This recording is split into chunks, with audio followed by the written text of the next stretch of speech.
مجھے پاکستان میں کسی بھی راج دلارے کے لیے کارما نامی حریص جاندار پر کوئی خاص بھروسہ نہیں ہے۔ یوں بھی اصول یہ ہے کہ جس ہتھیار سے وحشت و جہالت پر مصر نازاں پیادے آپ پر حملہ آور ہوئے ہوں، ان کو وہی زخم لگانے کے لیے کوشش میں ان کے لیول پر نہیں گرنا چاہیے۔ خبر ملی ہے کہ خان صاحب دوبارہ سے قوم سے خطاب کرنے والے ہیں، تو مجھے احساس ہوا کہ ابھی تو میں نے ان کے گزشتہ خطاب پر ہی اپنی رائے کا اظہار نہیں کیا۔ تو گزشتہ ہفتے وفاقی بجٹ پیش کرنے کے بعد قوم کو وقتی طور پر ان ہائی وولٹیج جھٹکوں سے ہینڈسم رہائی نصیب کرنے کی خاطر ہمارے پاک باز کپتان نے قوم سے خطاب کرنے کا سوچا، جو کہ کوئی 3 دفعہ اس کا وقت تبدیل ہوا اور بالآخر رات کے جس پہر ان کا ریکارڈڈ خطاب نشر کیا گیا اس کو شاید انگریزی میں د وچار کہتے ہیں۔ اس خطاب میں کتنی کینچی چلی، کہاں کہاں گلا گھونٹا گیا، اس پر غیر منتخب شدہ مشیر اطلاعات ہمیں تکنیکی جواز میں کتنی ہی دلیلوں سے قائل کرنے کی کوشش کریں، لیکن میرے جیسی واجبی سی تعلیم والی بندی کو ایک بات واضح ہو گئی ہے کہ خان صاحب کو تنبیہ سمجھ لینی چاہیے کہ #، محض اتفاق ہے کہ میوٹ اور گلچ وہاں نہیں چلے جہاں پر ریاست مدینہ ثانی کا خلیفہ وقت زبان پھسلنے کا شکار ہو گیا۔ غزوات کے حوالے سے انہوں نے ریفرنس میں کچھ ایسی زبان استعمال کی جو کہ کچھ حلقوں کے ہاں کافی دل آزاری کا موجب بنا، اگرچہ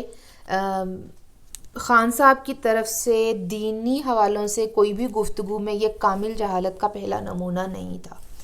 وہ کنٹینر سے اللہ تعالیٰ کو حکم کرتے رہے ہیں اور انہیں غلطی سے انسان بنا دیا گیا، ایسا میں نہیں کہتی، ایسا وہ خود کہتے پائے گئے۔ کہا جا رہا ہے کہ مذہب کارڈ استعمال ہوا اور اس پر کافی شور بھی مچایا گیا ہے، جو کہ بالکل جھاگ کی طرح سے اب بیٹھ گیا ہے یا بٹھا دیا گیا ہے، اور سارا رخ ایک ہی سیاسی جماعت کی جانب تھا، یہ دیکھے بغیر اور یہ لکھے بغیر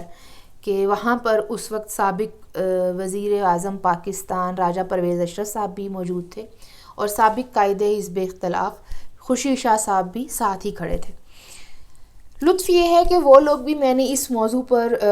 بولتے ہوئے دیکھ لیے ہیں جو کہ اقرار نامہ میں ایک لفظ کی تبدیلی پر ختم نبوت شک کے حوالے سے ناموس رسالت کے درس دیتے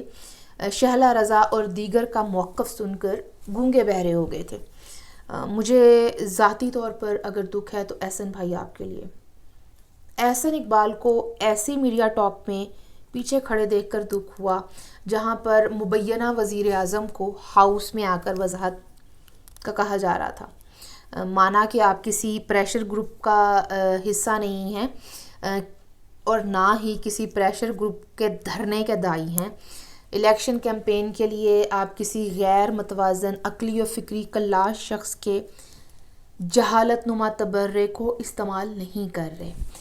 لیکن خواجہ محمد آصف صاحب یا احسن اقبال صاحب جیسے سینئر سیاستدانوں کو اجتناب برتنا چاہیے۔ آپ لوگوں نے گزشتہ کچھ عرصے میں اپنی ایک نئی سپیس کریٹ کی ہے، ایک نئی سپورٹ آپ کے ساتھ جڑی ہے جس کو ساتھ جوڑے رکھنے کے لیے شاید کافی محنت کرنا ہوگی۔ جب معیشت ڈوب رہی ہو، گورننس کے نام پر ملک کو صحیح معنوں میں تجربہ گاہ بنا دیا گیا ہو، عام آدمی کچلا جا رہا ہو، اقتصادی امور سنبھل نہ رہے ہوں، لا اینڈ آرڈر کی صورتحال گمبھیر ہوتی چلی جائے، گلوبل پیس انڈیکس نے آپ کو 3 درجے تنزلی میں پھینک دیا ہو، انسانی حقوق کو جوتے کی نوک پر رکھ کر کچلا جا رہا ہو، سیاسی انتقام عروج پر ہو، آوازیں بند کروانے کا سلسلہ چل رہا ہو، ترقیاتی کام صفر ہوں اور ہر روز کسی مہربان کو نوازنے کی خبر سامنے ہو، تو اپوزیشن جماعتوں کا تدبر اس بات میں ہے کہ اپنا فوکس انہی مسائل اور موضوعات تک رکھیں، توتے اس گلی نہ جاؤ، اتھے کسی نو بھی کچھ نہیں لبنا۔ مجھے وہ تمام بے چہرہ بے پہچان اکاؤنٹس بھی یاد ہیں جو سیاسی یتیموں کے ساتھ مل کر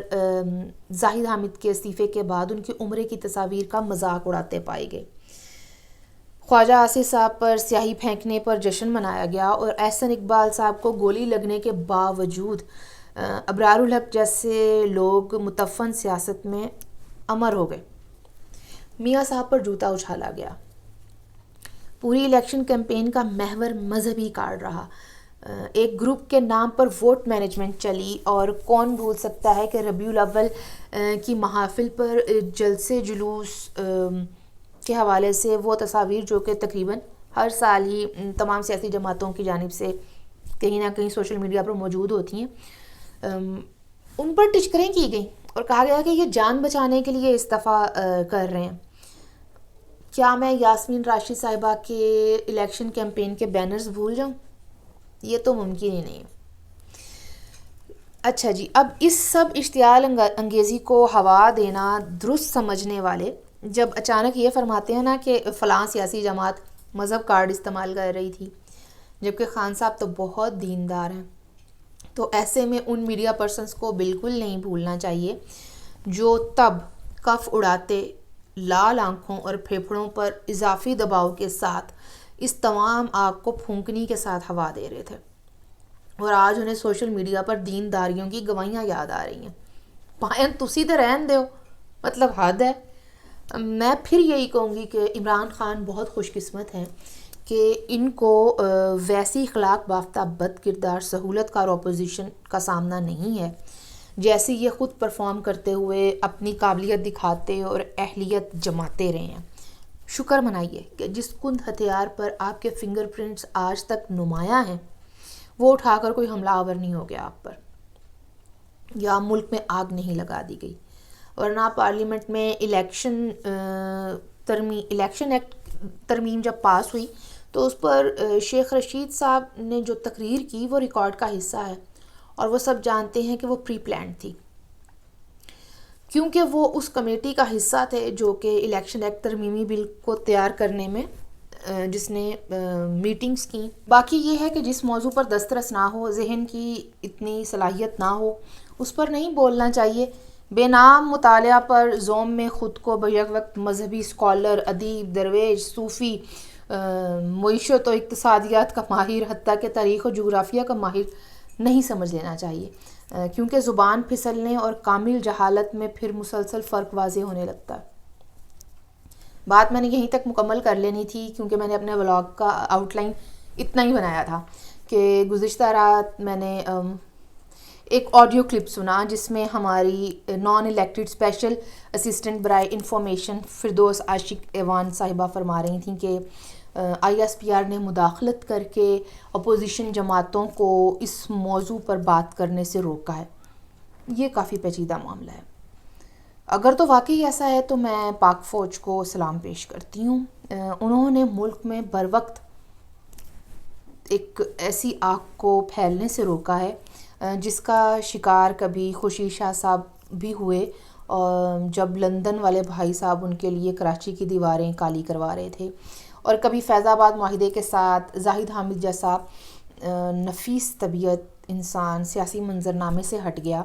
وہی فیض آباد دھرنا جس میں ہمارے موجودہ وزیر ریلوے شیخ رشید صاحب اور وزیر خارجہ شاہ محمود قریشی صاحب شرکت فرما کر رونق میں اضافہ فرما رہے تھے. یہ ضروری تو نہیں ہے کہ جو کچھ نواز شریف صاحب کی دور حکومت میں رہتے ہوئے ان کو سہنا پڑا ہو، یا ان کی جماعت کو سہنا پڑا، یا خوشی شاہ صاحب کو لفظ مہاجر پر جو رویہ برداشت کرنا پڑا، یا سینیٹر پرویز رشید صاحب کے ساتھ جو سلوک ایئرپورٹ پر کروایا گیا، وہ سب کچھ بیساکھیوں پر کھڑے 22 سالہ جدوجہد والوں کے ساتھ بھی ہو. بہرحال قوم کو ایک دفعہ بچا لیا گیا ہے، اور اس لیے میں بطور عام شہری آئی ایس پی آر سے ہی درخواست کرتی ہوں کہ وہ وہی انکوائری کروائیں یا جے آئی ٹی بنے کہ آخر کس نے ایڈیٹنگ میں خان صاحب کی تقریر میں سے وہ حصہ حذف نہیں کیا جو ان کے لیے مسئلہ بن سکتا تھا، یا اس پر کیوں میوٹ نہیں چلا. یہ بھی پتہ کروانا ضروری ہے پھر کہ نون لیگ کی حکومت کے خلاف مذہبی منافرت کا محاذ کیسے تشکیل پایا، یا میڈیا ہاؤسز ان دنوں کہاں سے سگنلز لے رہے تھے. بہرحال یہ سامنے آنا چاہیے کہ آخر کون ہے جو چاہتا ہے کہ پاکستان کی تاریخ میں پہلی دفعہ ایک ایسا شخص جو پرچی سے دیکھ کر نہیں پڑھتا، جو کسی بھی فورم کے لیے ٹاکنگ پوائنٹس نہیں لیتا، جو تقریر ریفر نہیں کرتا، ایک ایسا خلیفہ وقت کا مبینہ تبرہ آن ایئر جانے میں کون انٹرسٹڈ ہے؟ کون ہے جو خان صاحب کو ایسے آزمودہ حربے پر بلیک میل کرنا چاہتا ہے، یا پھر منافرت کا پہلو اجاگر کرنے کے لیے ایڈیٹنگ میں ڈنڈی ماری گئی؟ بہرحال ایسے عناصر کی سرکوبی بہت ضروری ہے۔